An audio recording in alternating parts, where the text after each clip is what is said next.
fuck is up, everybody? Welcome back to DFW Metal Mayhem, the most brutal podcast in Metroplex. I love doing this. We're almost at 50 episodes, and one of the reasons why I really enjoy doing this is it gives me not only the opportunity to bring on bands that we all know, like Chemicals or Exploder or Demon Seed, but we can also bring on bands that you probably have never heard of, bands that just started coming up, just started getting down and jamming together. So I have a brand new spanking one for you. I got motherfuckers in Chaotic Mindset. Yeah, what's up? Guys, introduce yourselves and what you do in the band, please. Go ahead, bud. I'm Dave. I'm the guitar player. That's what I do. Charles, vocals.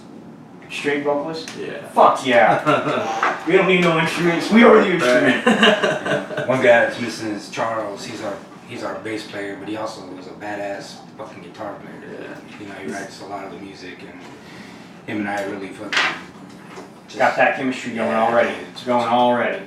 It's fucking awesome. That's how it should be. I've never had a guy like that before, where like You vibe with this? he has a riff or I have a riff, and then we just put it together, and then it's not like nobody gets pissed off because we change shit. Mm-hmm. We just like change shit together, and it just flows really good, you know. That's how it's supposed to be done. It's very awesome.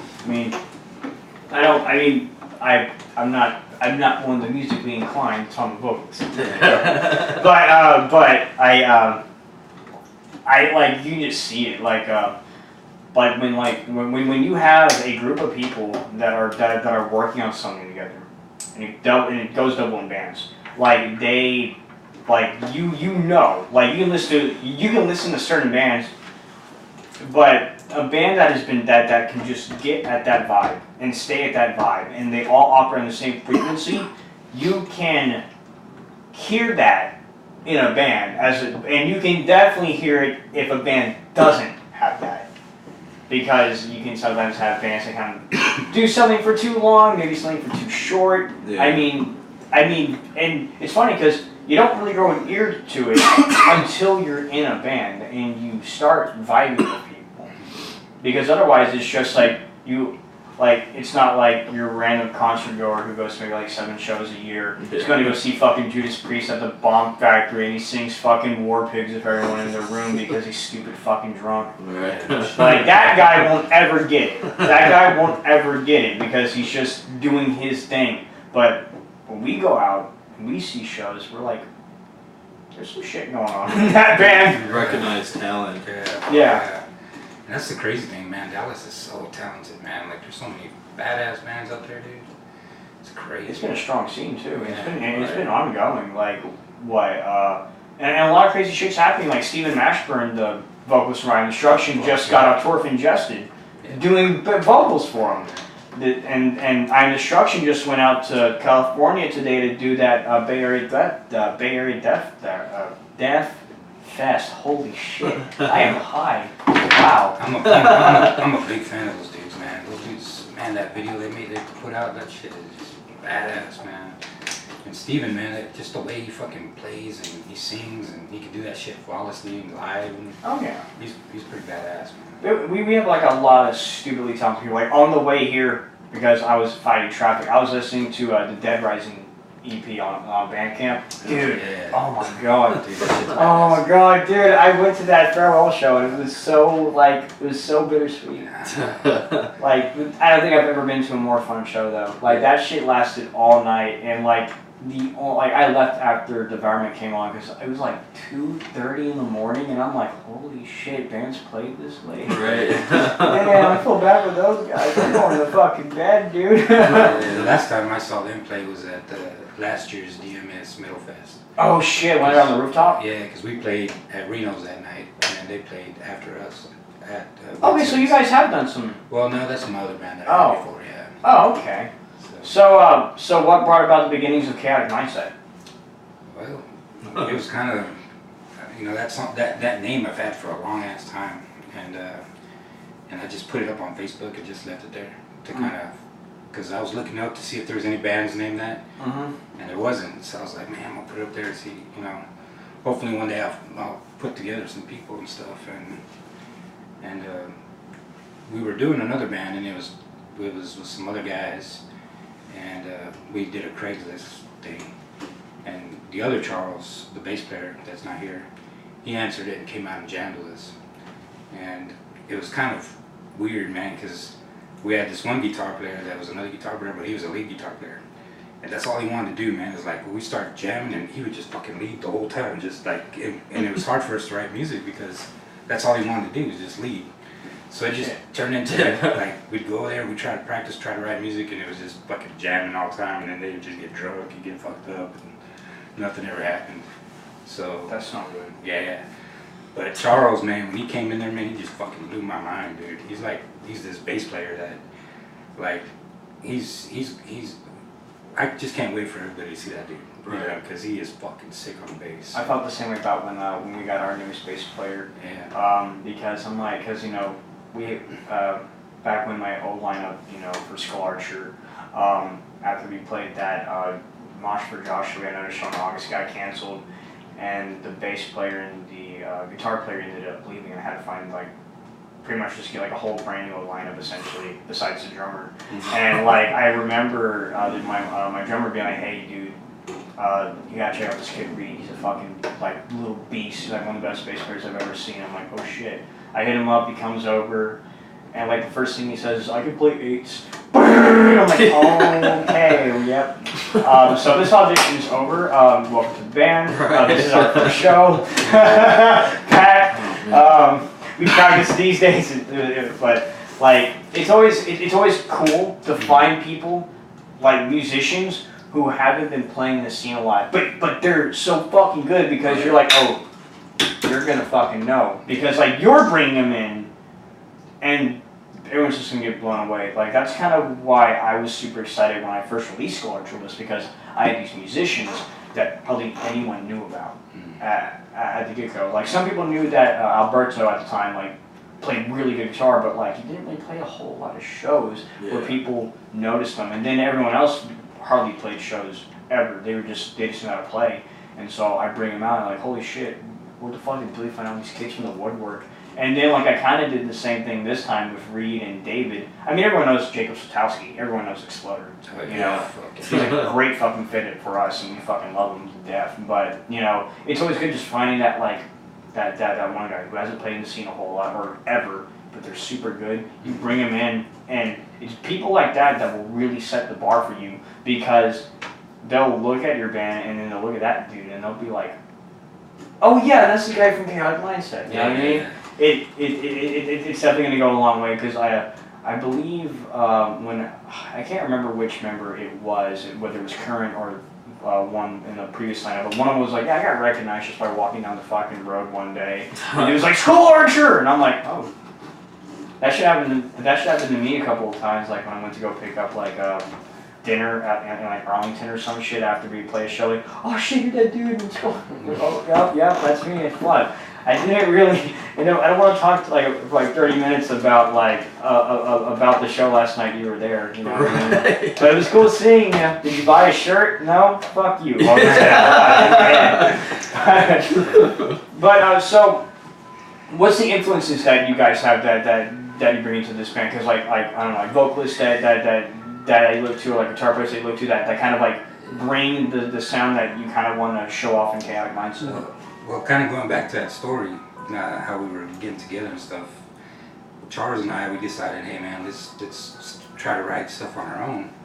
And at first we were going to be like a doom band, like a really heavy fucking doom band, kind of like, you know, between Sleep and fucking Crowbar and just all those type of influences. That'd be sweet. And he answered fucking that, or I think he talked to the other Charles. And he came Facebook. in. It works. And he came in and we had this fucking like groovy fucking bluesy fucking heavy song. And he came in and just fucking started screaming on this fucking thing, and we were like, what the fuck? It totally changed the dynamic of the song. So then Charles and I looked at each other and we're like, fuck, this dude's badass. And then we're like, so we just changed the way we started writing, you know. So we're trying to change so that way he could shine, you know. But we all love heavy music, man. Like my favorite fucking band of all time is Cannibal Corpse, man. I love Alex Webster, man. I just love all that shit. And so I love heavy music, but I tend to write more like bluesy, heavier shit. and Charles can just write whatever the fuck he wants. It just works. They just work. Yeah. So, but that's, now that he's in the band, we're trying to write stuff that make him shine too, that it all gels together, because it's pretty cool, like the bluesy stuff, but then I don't know if it all makes sense, but that's the whole thing behind chaotic mindset, and that's why I chose that line. It's like, I believe that everybody's always in a chaotic state, you know what I mean? Like the fucking world's in a chaotic state. I mean, shit that's going on over there, shit that's going on here. When you wake up in the morning, fuck, you're thinking, what the fuck am I gonna do today, you know? So it's like, it just, to me, that's what that means. You're in a perpetual state of chaos. Yeah, man, so. People live that lifestyle, dude, where like everything is like I was saying, everything is a major thing. And man, it's some dangerous shit. It is. You see some people go off the deep end off that shit. Like you have like vets coming home from the war and shit, and they're all fucked up because they had head trauma or they had PTSD. The political climate's kind of wild because everyone's at each other's throats. Yeah, because it's like crazy. we're at a wild point where like a fucking TV star, went from TV star to president, and it blew everyone's mind. And now everyone like, bro, like family dinners aren't the same anymore. People are arguing about this shit. Right, But then it's if you crazy. think about the shit, and the fuckers are not really that bad. I mean, you know, you can argue that, right? But I mean, I don't think it's any like I don't know, man. I'm not really into politics. I don't pay that much attention to it. Not me neither. But I don't see the fucking world fucking just falling apart because this fucker got. Right, Man, you know right, what I mean? yeah, man, like you're still able to go down to the Jack in the Box and grab some tacos and shit when you're high, and go buy some ice cream, fucking wherever you go buy ice cream at. I don't know, but like you can like go, but yeah, dude, there ain't like no like fucking rovers going over the streets, fucking looking at every household trying to find a legal immigrant or some shit. Yeah. It's crazy because I'm Canadian. I'm from Canada. Oh shit! So this is completely different for you. It's before I came back over here, it was our news was y'all's news. We never. I mean, we had fires and stuff, and but it was never. Justin Trudeau does this thing. Exactly. It's like, look at this dog riding a fucking skateboard. Or, like this is what we caught today. That's our news because because it's such a slow day here, and in America it's like riots, fucking. It's believe it or not, there's a big cultural difference, man. And everybody's stoned in Canada too, right? Yeah, dude. Everybody smokes weed in Canada, man. Everyone smokes weed in Canada because like Justin ain't gonna do nothing. Then he's like, yeah, dude, I'll probably go smoke with you. He's too liberal. He's very liberal. That's what Canada is too. Oh no, yeah, he's pretty much like the closest. He's probably the closest thing that you can find to a socialist in North America. It's crazy. Ladies love him though. They think he's gorgeous. Bro, there was like, wasn't there like a fucking BuzzFeed article of that guy where like he was like, here's 13 pictures of Justin Trudeau's bulge and we fucking gave you right. And it's like, what the fuck? BuzzFeed, fucking stop it. Didn't you just write an article yesterday about how like subjecting women sexually is wrong? What the fuck is this? He's a fucking world leader. What are you doing? Oh shit. Oh man. I don't give a shit about his politics, I just give a shit about his dick. Right. What? Jesus Christ. Oh man. I remember when, I don't know when it first started, but when they started comparing pictures of like his mom and like his dad and then Fidel Castro, and they're like, there's something going on here. It's like, Jesus fucking Christ, it was hilarious. Technical error, but we're back, and we're gonna move away from Justin Trudeau schlong. It's definitely not promoting chaotic mindset in any way.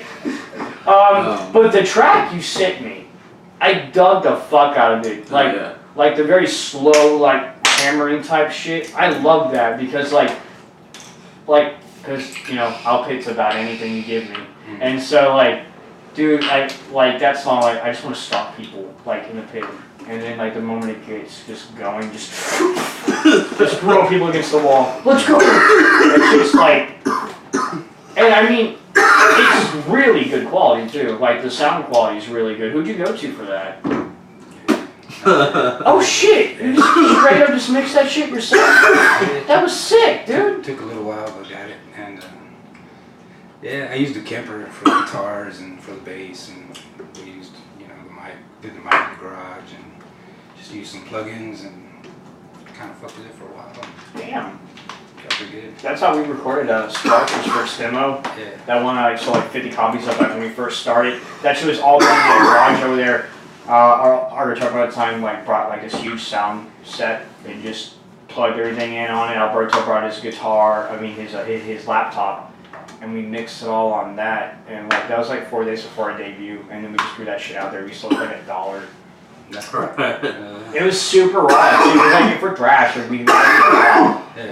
Like if you get a thrash demo and it's not raw, it's not thrash demo, it's an EP. Yeah. Like that's rule 1. So, it sounded really good. Like the really slow, nice pace. Everything you could tell was mixed individually, as opposed to just throw it in there and just fucking draw it out because that's what we did. Yeah. It's not good. It's not good doing that. It was very like, do you like this? Everybody agree? Okay, moving on. Is this okay? All right, moving on. So it was just. Yeah, we kind of named him the coach because we actually wrote that song like that day, like finished it. So like there was like 2 riffs that were written, and then we wrote 2 more riffs right then and there. And then he came in and just sang over it, and he was like, he one take most of that, and then he came back and just added his stuff. That's what we have to do because if we fuck up, that's our voice. Right. Yeah. We don't want to do 4 takes in a row of us doing that shit. We want to get it right the first time.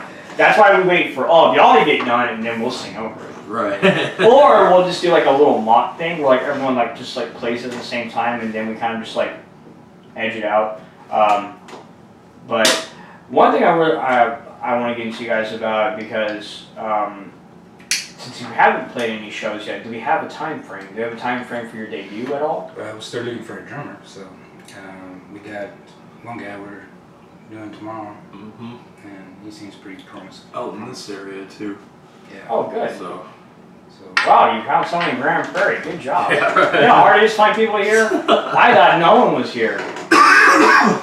But we got quite a few songs that are just sitting there waiting, you know. But we kind of want to do it with a real drummer instead of having to program the fucking drums and shit like that. Yeah. Because it's just, to me, I think that song would have sounded better with like, you know, just a drummer that actually, because like we're not fucking drummers, man. We're just, you know, trying to hit. This sounds cool, and this sounds cool. Right. With this riff and this riff. But then, you know, you'll bring in a guy and he'll be like, you know, that sounds cool, but how about we do like this? Yeah. And you're getting that drummer point of view, and that would definitely like bring you up there. It'll definitely give you a lot of more looks.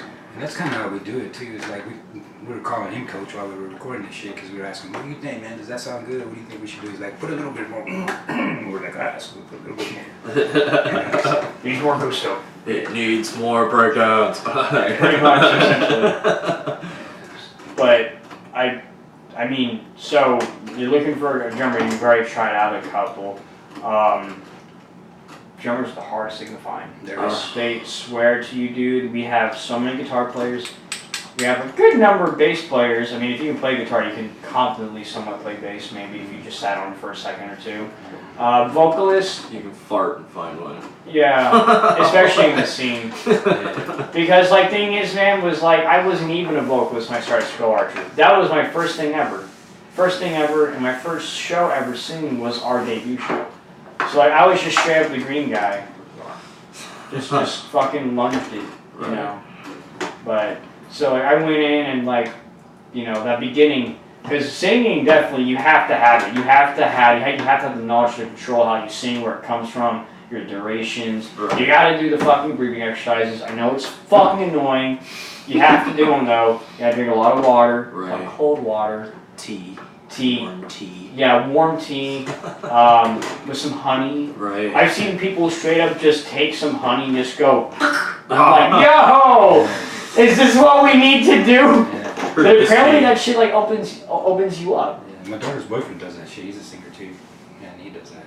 Like he always carries a bottle, and even during the fucking when he's on stage and shit, the motherfucker thinking, yeah, that It's absolutely wild. I remember, or like they would do like, or one that's really good is like hot water with some salt and just take a lemon, just right. and that shit opens you up completely. You can go for a fucking a day straight, just belting out some good ass shit, and you're solid. But I wanted to get into your vocal influences. Like, what vocalists are you looking to? I guess like, or like what vocalists kind of like amass your style, if any. I kind of range because like I'm very guttural, and I try not to be, I guess, too much. So I don't know. I know I'm very influenced, but like vocally, by As Lay Dying and like Black Dahlia Murder. Shit. I mean, that's pretty much like two big hitters right there. The whole As I Lay Dying thing is blowing the internet to shreds right now. Did you listen to the song? Huh? Did you listen to the song? I've never been a super huge fan of As I Lay Dying in the first place. Mm-hmm. So I wasn't really invested into listening to it. I mean, I guess I will for the sake of the debate that's going on between all this crazy shit right now. I remember first hearing about when that shit was going on, like when it first broke the Metal Sucks, like all the fucking news were covered, like that shit was on fucking Fox, dude, here, and it was like Secret like attempted to hire a hitman to kill his wife, and I'm like. And like, holy shit, because like, all my friends at that point were listening to As I Lay Dying, and you know, I was like the guy late on the bus, and I was like, wasn't really interested, because I was like, I was one of those guys, I grew up as a teenager listening to like Breaking Benjamin, and 3 Days Grace, and Disturbed, and Five Finger Death Punch, and hardcore as fuck, I'm metal, I'm cool, that kind of shit. So like I'm like, but then like, but I also listened to some thrash metal, especially in high school. Like I really got into like Onslaught and Overkill and stuff like that. Like Big Four, obviously, but that was when I was like really getting into just straight up brutal death metal. And so I was just like, well, I can get to these guys later. I need to find out what Dying Fetus is all about right now. Yeah. But man, that but yeah, going back to it, it's just like. I mean, I was pretty shocked, man. And the fact, the fact that he's getting back into it is with the same courageous. Guys. It's courageous. The same guys. It is. I thought it was a whole new lineup. No, it's the same guys, man. Yeah. And so is Wovenworn no longer a thing? I actually have no clue.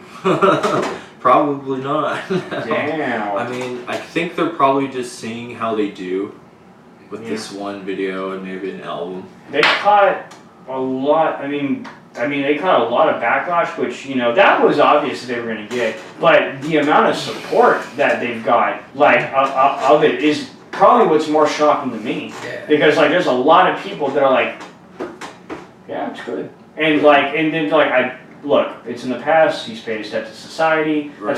That's what you're hearing a lot of. You're hearing a lot of people saying that he's paid his debt to society and that it's all good because it didn't happen. It could have been worse. It could have happened. Right. You're like, I'm on the other side of the fence on that argument. I don't want to argue it on here, obviously, but because like, man, I'll tell you what, because I've stopped listening to bands for lesser reasons. Oh yeah. Because I remember I was listening to a band I really liked. I'm not even gonna say the band. A band that I really liked. Fucking loved them ever since I was a kid. And then their last album was just a bunch of just stupid, ridiculous propaganda bullcrap. And I'm like, you know what? You guys are dumb. Y'all are dumb. I'm not doing this no more. I'm hopping off this train. I'll just, if I want the album, I'll just pirate it. Be a cunt. I'll be a cunt about it. Listen to it on YouTube. The thing about the As I Lay Dying thing, though, like what you were talking about, is all the support they're getting. But if you read some of the comments, they're actually making really valid fucking arguments to why to give them a second chance and shit like that, you know? And it just goes to show you how, you know, a lot of people think that fucking metalheads don't fucking think about or care about shit or any of that kind of shit, but they're actually really smart motherfuckers out there, man, that listen to metal, you know what I mean? Oh yeah, Yeah, dude, fuck. And that conversation, some of it is like, damn, that's fucking One of good my shit. one of my economic professors, one of my professors in economics is straight up just his favorite fucking band is fucking is Mortification. Just fucking Oh, shit. yeah, just super heavy shit. Yeah. Like Oh yeah. I remember the first day he came in, he wore a god damn it, he wore a God, I can't even remember the band. Oh yeah, he wore an Arsis shirt. Oh, no shit. Yeah, it was fucking cool. And he's like, oh yeah, let me get on my my long shirt real quick. And it's like, sorry about that. It's fucking hilarious.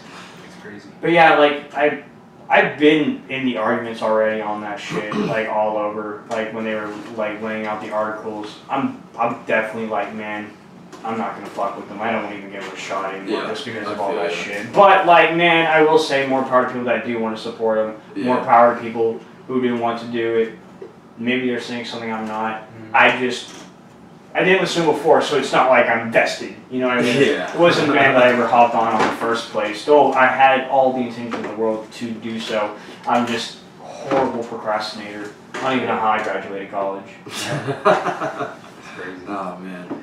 Yeah, they switched a lot going through. They were like Christian metal. Yeah. But they're still gonna try to keep that same because that's what they were about, right? Was like messages in their songs. It was like that at first, and then it started to change to like life struggles, I think. Yeah. And then I don't know exactly how long or what they started doing after that. Yeah. It's gonna be. It's been 6 years, you know, so it's like. That's crazy, man. That went back fast. that was 6 years ago, dude. That was 2012. Jesus Christ, man. That's fucking old. Great. I was a senior in high school. It's like I remember that because like all my friends like really sad about this shit, and I was like, man, I don't even know what's going on. They told me, and I'm like, oh okay, shit, wow, and I'm like, damn, I didn't even know you could hire hitmen anymore. That's Right. Yeah, that was my first like reaction. Like, holy shit, you can hire hitmen in America? What the fuck? Yeah. I thought that was just a fucking movie. Yeah, shit, right? Oh man. But I was a fan of Austrian Death Machine. I really Yeah. am a fan of Austrian Death Machine. I just thought that was really gimmicky and hilarious. Right, it was very clever. That was badass, actually. Kind of like We were just talking about that. we don't like. I wish like people like this is probably an unpopular opinion I have. I wish gimmick bands were. I wish more gimmick bands would be a thing because I love that shit. It's funny. Like, dude. Elstorm is fantastic. I love pirate metal. It's great. I love or fucking locally Beer Break. I feel like is a gimmick band where all they sing about is just fucking beer, getting fucked up, getting wasted. It's great. They're fucking fantastic. And they fucking go hard too, actually. Man. Yeah, they're great. I had them play at my house party. And they're gonna be playing. Yeah, they're gonna be playing my next one in July. DFW Metal Mayhem party in July 6th, right here. At the center base, $5 BYOB. If you don't know where the address to this place is, you hit me up. I'll send it to you. Come out. It's going to be Beer Break, Release the Fallen, KTCM from fucking Houston, Texas, and Combat. It's going to be nasty. Combat's so good. Those guys are fucking sick. I don't think I've heard them. Oh, dude, it's like some greasy ass death metal. Greasy death metal. Yeah, I know, dude. It's just awesome. like as if you took death metal and just threw it in the fucking fryer and then busted that shit out and just ate it the moment you did. That shit's nasty. It's so good. KTCM is a 3-piece thrash band from Houston, and the drummer sings. It's amazing. Holy shit. It's pretty awesome. It's like some like old school Napalm Death. Right. Then Release Phone's like a Brazilian themed like hardcore type thrash band. Kind of sound like Sepultura back in like the mid '90s, like Boots, Bloody Roots, all that shit. They kind of wear like masks and shit, don't they? Yeah, they do. Yeah, Gimmick! There you go. Gimmick, it's great. Crop Dust is a good gimmick. Because Right. fucking Abel comes out in the fucking pig suit and the pig's mask. Oh, dude, they're pretty badass. Oh, yeah, they're I saw sick. Them, yeah, I saw them at Trees not too long ago. They're definitely not a gimmick band, but Silver Tongue Devil with the spear, like Quick always brings that fucking spear out. Alleged Vengeance, they always wear those. They're like battle vests and all that shit, and that's cool as fuck. I remember at one point, Black Chamber had a little gimmick where Levi would fucking I'm probably saying his name wrong, sorry, but he would come out in like a fucking business suit and just fucking belt out lyrics. It was sick. He's like, we're from the government, we're here to help. But like, I don't know, I just wish more gimmick bands were a thing. Like I got really stoned the other week and like I'm just like bullshitting with my friends like, dude, you know what'd be great if we could start a fucking band always sing those ice cream. What the fuck? No, listen, I already got like song titles like Fudge Bomb and all that shit. My old band, we were a murderous cult. And I wore like contacts and we were just covered in blood. We were like all black, like nice clothes, but we were just like covered in blood all over our face. It was shit. It sucked, man, because that shit does not come off easy. Were you like oil-based paint? No, it was like that fake blood you like throw on your fucking sidewalk. Cause I could get a bunch of it for real cheap, right? Yeah. So it like stained my fucking face and my hands. It was hard. Yeah. Oh man. I used that shit for decorating one time, and yeah. I showed that shit off for a while. Yeah, dude. Fuck. Right, it just don't smear it all over yourself. Yeah. It's sticky too, man. Like my hand at a point from like holding the mic, it felt like my hands were glued. And it hurt to like open my hand to like just to get my fucking mic out of my hand. It was shit. It was bad, man. Gimmicks, though dangerous, are worth it. You can make it happen because people remember visual shit. Like visual shit's like the easiest thing to remember, and a lot of people don't understand that. Is like because I mean I know people that harp on gimmicks and. You know, we've had our gimmicks. I would paint my face. I'd wear my bow. I really don't wear the bow anymore, but I'll bring it on stage with us. But I will also be, in a sense, acting like Skull Archer himself. Like it's an entity. Yeah. But for real, dude, when you go on there, you kind of become that. Yeah. Like, especially when you're dressed for it. Yeah. It just kind of takes over, man. Like. We've had people genuinely like tell us they were scared, like they didn't want to come up to the stage because we freaked them out, because they thought if they got too close we were gonna like hit them, or like do you know? And it was just that was just the demeanor we had on stage, so that's insane. It was funny, that's man. Sick. But like that shit gets you right. Like that shit will sit in people's heads. Like. I don't care how many times, like, people who saw Crop Dust once will remember Crop Dust because Abel wore a fucking suit that he made. He made that shit. With the girl he was dating at the time, I don't know if they're still together or not. But I remember, like, that shit was off the rails. And, like, everyone's gonna remember that. Everyone's gonna remember Craig's fucking spear that he just randomly brings on stage at some point. Like, people, like, there was a band that, my buddy Nathan was telling me about where the guy, I believe he either drank a bunch of pig's blood or he just had it and just spat it out on people. That'd be nasty. It's fucking nasty. It's pretty brutal. But yes, it is brutal. It's fucking gross, but I'll tell you what, everyone walked out of that venue and they remember that shit. They'll remember it for the rest of their lives. That will be a fucking story that they tell for years. This fucking guy, man. Shit, actually, fuck. Blasphemous Goat Vomit, black metal band here. Dude, they are awesome. They're awesome, dude. I really like them. They're amazing. I have heard some of the mixes of their upcoming album. Oh, dude, have you seen them play live? Yes. The fucker cuts himself? Yes. Oh my god, dude, he's like straight up, like, they're straight real black metal. That's what I was going to get into. It's like, no one will forget that. Chris was fucking mad about that night. Because I remember it happened, and when they left the set, like, the stage, Chris up there in gloves and fucking just... Oh my god. Spraying all that shit down. That was mad. Awesome, dude. I was so stoked that he did that. I was like... Yes! I'm a big black metal fan, man. Love it. I'm like really, really good friends with Colby, the drummer. We're really, really good friends with him. And I was actually over at his place the other day, And his girlfriend was telling me about that because I was there too. But she was telling us like, yeah, afterwards he was kind of freaking out because he said it really hurt, and like some fat started coming out, and she was like, "What the fuck, dude? We need to stitch go to you the up." hospital. Yeah, it's brutal, man. Yeah, man. But fuck, dude, like. Heat of the moment, you know. It's just Unfortunately, he is no longer the singer. Really? Yeah, but they got the guy from Psychiatric Regurgitation. Oh shit. And Judas Goat, I think. I think he plays in Judas Goat too. I could be wrong, but they got him. And he's really fucking good. So in a way, it's almost like as if Cordell never left because they kind of have the same style and everything. Oh, yeah. But I mean, yeah, they're sick. They're shit parody, man. Like they make fun of black metal, right? By playing black metal. Right. Like whenever they cover Death Crush, like look, if we fuck it up, they fuck it up too. So fuck you, because they do fuck it up. They do the whole song. Do, yeah.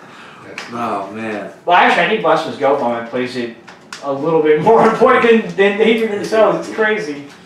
But, like, no, it's just like, bands like that are just, that's what you remember. When fucking Tyler Berry brings out a fucking machete to fucking empty show, he's just banging the shell on the ground, just like fucking just going to town.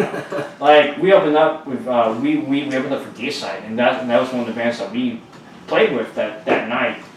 And I don't know if he brought out the machete or not, but goddamn, it makes me want to bring out fucking real arrows. Though that probably will never happen. Shoot 'em. I've had people say I want you to shoot me with fake arrows. I'm like, what the fuck? And so I actually shot someone with a fake arrow one time, and I've never done it again since. I want to do it again though, but because again, people will remember that. If you can go that little way to cater, if it doesn't fuck up what you're doing with the band, then I say fucking take it, because people remember that shit. People remember a lot when it comes to us, like how you interact with them before and after your set, at the merch table. Because I mean, yeah, we're just because we are just people in the scene as well. But the thing is to people who either just are in the scene just to see bands, or just people who just come into the bar, Reno's, Whitson, wherever, because they just want to watch a show. They'll remember those interactions that you have with them. Like, first impressions count. Like, especially if you're trying to get somewhere out here. Right. Like, you don't want to be known as a cockhead in the scene. Because it's going to get hard. There's a lot of those. Oh my god, there's been there's been some shit that's just been blowing up. Like kind of recently with just with some people that are just people that are just digging themselves in this fucking trench. Just deeper and deeper because they're just saying so much dumb shit, right. They're doing so much stupid shit, or they're acting like stupid shits. Yeah. And we're all supposed to really back each other up. Hell yeah. You know? Yeah. We're all struggling. You know, we're all struggling. Exactly. So it's like, why fight? Yeah. You know, I get you can have like rivals. I get rivals, but it's like, you know, I don't know. But man, I'd be the worst rival because like I love every other thrash band in the scene way too much. I love everybody. Like any type of live music too. I love. Like my daughter, she plays in a pop punk band, but they got like metalcore and shit like that. They're called New 95. Oh yeah. Yeah. I know who you're talking about. That's my daughter. She's a bass player. I heard a lot of good things about them. I remember like. Because I remember I asked in the group, I'm like, yo, like what band should I bring on my podcast? And they were mentioned. I just forgot to hit them up. I definitely need to try though, because I mean we're called Metal Mayhem, but I don't have anyone on. I've had hardcore bands on here, like I've had the Beautiful Exchange on here most recently. They're pretty awesome, man. I remember when they first started. They're sick. They're really good. I believe the really tall guy's name, Garrett's fucking sweetheart. He was one of the guys who was in here. John was the guy that I can relate to, because John was like, I really don't like metalcore either, man, but like these guys are sick, and that's why I joined the band. Well, they got some metal, man. For sure. Oh yeah, no, yeah, good. Yeah, like that one song Regards. That shit is just like elbow. That's like elbows in the pit. That song is just straight up elbows in the pit. I've also had Forget Conformity on here. I've had Cutthroat Conspiracy on here. You know. It's a shame they broke up. They broke up, right? Cutthroat? They have a return show in July. Yep, late July. They're going to be coming back. Hit Cameron up for them tickets, and I believe Michael Hildreth has tickets too. The Sign Slayer guy. Definitely you can get tickets from them. It'll be a fun show. they're really good. Cameron's a really good vocalist. Yeah. Like they really came into their own. Like the hardcore scene is they fucking support the shit out of their guys. I don't go to that scene a lot. I don't go to a lot of the shows. It's not particularly my cup of tea. And normally, if there's a show that I would be interested in seeing, there's a metal show that has like all my favorites. So I'm like, sorry, lean that way. But you know, just at the end of the day, like I want to check it out. I want to see what their scene's like because like you can tell they're super fucking dedicated to it. Yeah. But like it just sucks because there's an animosity between that scene and the metal scene because there always has been. If there's ever a metal and a hardcore scene anywhere, there's always some tension for whatever reason. It's mainly because the way you mosh. Yeah, dude. Elitists. Yeah. You know. Well, that shit, I can see that shit. Like, when you go to a hard, because I love, like, shit, I'm wearing a Trader shirt, you know what I mean? So I like that hard, heavy shit. But when you go to a fucking Trader show, man, you have to stand way the fuck back, man. Because you're going to get a fucking fist in your fuck, you're going to get a goddamn karate fucking chop in your head. Yeah, I'm not a big fan of it myself, but like if they want to do it, it's cool. My only issue, and it's with moshing too, my only issue is if you ever get the crowd involved when they're not trying to be involved. Yeah. If they're just trying to watch the show and they catch an elbow or a fist from you, you're a cockhead. Yeah. If you're moshing and you purposely try to bump into someone to get them in, you're an asshole. It's just how it is. If you try to drag people from the outside in the pit, unless you know that they want it, you're an asshole. Moshing etiquette. It escapes many people, but it's common sense. Yeah. Or you just fucking, like those guys, they go and they hit people and they jump into people and they kick people and shit. Yeah. We were playing a show at the shop, you know, I was doing, you know, stuff for a band called Salt. And I played with them every once in a while when they needed a fill-in or whatever. And we played a lot of shows like at the place called the Shop. And it was the same way, man. There was this dude, and this motherfucker was young and he was built. The motherfucker was stout, you know. And there was this chick that was like kind of, and she was young, beautiful young girl, man, sitting up way on the side of the wall. Well, this motherfucker starts going crazy, and she was looking at the band, checking out the band, and this motherfucker just closed fisted right in the fucking mouth, man. Knocked that poor little girl out, man. We had to carry her outside, and oh my I was like, god! You know, that kind of shit sucks. Damn! that guy get kicked out or some shit? Or No, because he was like a big friend of everybody else, and then everybody was like, well, that's expected, you know. He's not, he knocked out a little girl, what the fuck? Come on, that's expected? Yeah. They even fucking help? Yeah, I was pissed off, man. I went and helped the chick and took her outside. And Well, why didn't you even help her out? What the fuck? No, he didn't. What a fucking asshole. Yeah. Guys like that. Yeah, it was Guys bad. like that. And yeah, that's the way they do it, you know. And But if she's standing way the fuck she's back, standing way the fuck back. then why then no, it's not to be expected. It What the happens fuck? a lot, Oh, man. wow. You see a lot of videos of people Yeah. standing far away from the pit, and these people just run on you, and just start swinging, and then they move a lot. Yeah. You know, to all the other people that are just standing there Just trying hitting them to and watch hitting the them. show. That's what drives me crazy about that shit. You know, 'cause I swear to God, somebody comes up and hits me, and if he doesn't knock me the fuck out, There's gonna be a fight. I'm gonna whip his ass. Yeah. It's Exactly. like, you better hope he knocks me. Like I get that it happens in the pit, but it's Yeah. like if you're just coming out swinging like that, I Yeah. don't think that's But see, fucking moshing. You know, that's fucking throwing punches. You know, That's fucking, you want to fight. right? Fight. That's the thing about the pit, though. Like It's horrible. the pit that we're talking about, man. Everybody's in the fucking middle doing their shit. If they want to go ape shit, they want to fuck each other up, and that's their priority, man. But they're not coming out here fucking people up. You know what I'm saying? I'm the circle dude. I Yeah. fucking love going in the circle. Right. Just, That's you know, cool too, stomping, right? stomping, skipping. I do this thing, and my buddy Carl Seville does it. Who's a pit bull. He'll fucking just like when there's part of a song that starts like a riff or a solo or starts a breakdown. You'll see him just jump in the air and just go. And like he gets it like on cue, and I do that shit too now because it's sick. I do it to Chemicals all the time, like especially like that like as empires fall, that da da da da da, like fucking just stomping the shit out of that song. 'Cause that song's the shit. Combat does the same exact thing. Combat has these like really good crunchy fucking breakdowns at the end of their song that just make you lose your fucking mind, man. I fucking love it. Like, check them out, man. oh yeah, dude. They're I don't know when they're gonna. I mean, I believe the next show that they're playing is the show that they're playing here. I do think that they need to find some members, though. I think that they need to find a bassist and a drummer. So if you're hearing this and you are a bassist or a drummer who needs to find a band to play in, combat your fucking guys. Those guys are fucking sick. You will be in good company. So hit them up. I love you, Nathaniel. You're my boy. I always have all these weird shout outs I do. But I do want you guys to keep us posted. I want to keep I want to be kept posted about when you find a drummer. I want to be posted about when your debut show is. I want to know so I can fucking promote the shit out of that and we can get people out to your debut, man. Because like people eat up new bands.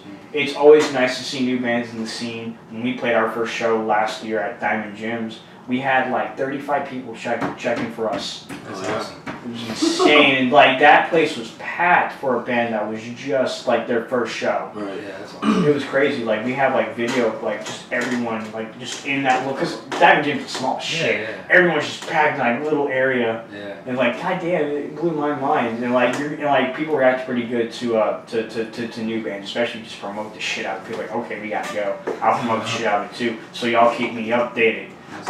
Next episode, we're gonna have a lot of fun. I'm bringing on probably one of the best technical death metal bands we have in the scene by far. You probably already know what I'm talking about just by saying that because you probably agree with me. That'll be the next episode, and then after that we will have our 50th episode, which is just going to be me. I'm going to be telling you all pretty much what I have in store for the podcast. New things that I want to try out, new plans, and also my future plans that what I want to do with DFW Metal Mayhem. So I will keep you all in touch with that. Guys, thank you so much for coming on. I appreciate it. I can't wait to see you guys on stage. I'm definitely going to be there for it when it happens. You better be there too. This has been DFW Metal Mayhem, the most brutal podcast in the Metroplex.